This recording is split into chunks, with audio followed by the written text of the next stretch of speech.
कुएं में शियाल और हिरन की कहानी। एक बार एक शियाल जंगल में रात के समय घूमते हुए एक कुएं में गिर गई थी। कुआं बहुत गहरी थी। लाख कोशिश के बावजूद भी शियाल बाहर नहीं आ सकी।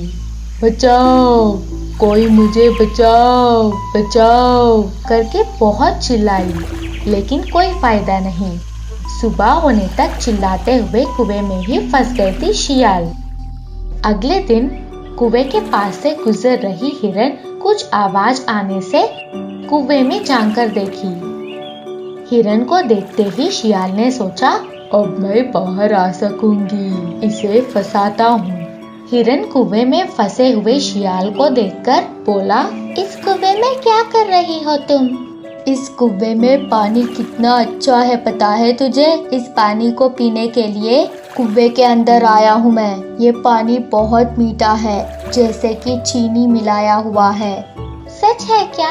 होशियारी से शियाल ने कहा, चाहे तो आप भी उतर कर देखो, यह पानी आप कभी पिया नहीं होगा।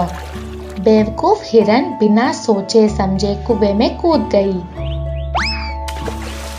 और पानी पिया। कुछ देर हिरन भी शियाल जैसा ही कुएं में फंस गई। अब बाहर कैसे जाए? शियाल से पूछा हिरन।